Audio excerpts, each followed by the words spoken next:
Hello, and welcome back to another episode of Ask the Expert. We're joined today by Matt Swann, Curvature's Nutanix specialist. Thanks for hopping on, Matt. Yeah, hey Christine, happy to be here. How would you like to kick this off today?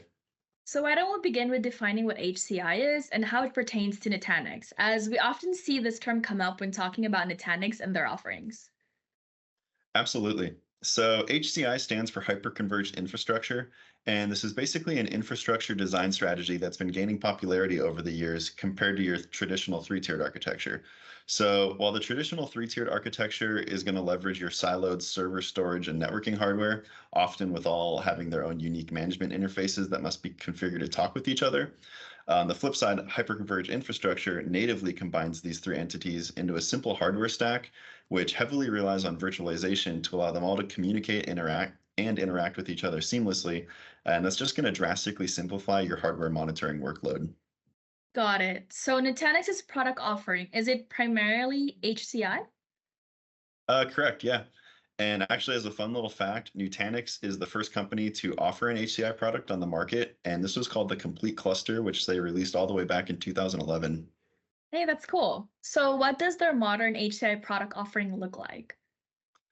Yeah, so at a high level, Nutanix's main product offering can be broken down into three core products. First, we have their Acropolis operating system, or AOS, and then there's the Acropolis hypervisor, AHV, and finally is their management console, which is called Prism.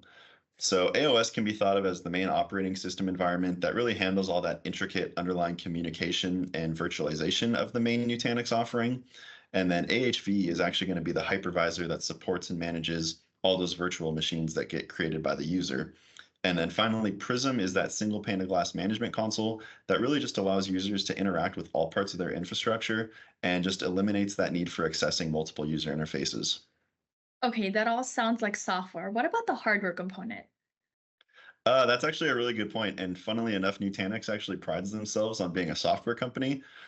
They definitely do have their own hardware offering, but the cool thing about Nutanix is their software is hardware agnostic. So it's going to be able to function on most modern enterprise hardware available these days.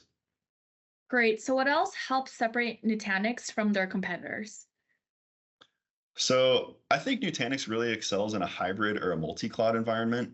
So with Nutanix hardware sitting on premises, acting as a private cloud, it can actually seamlessly integrate with all major cloud providers, just to kind of tailor your hybrid cloud experience to exactly how you want it.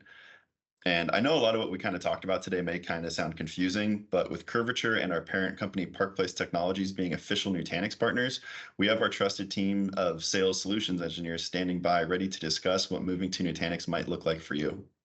That's awesome. Thanks for all the info, Matt, and thanks again, everyone, for tuning in.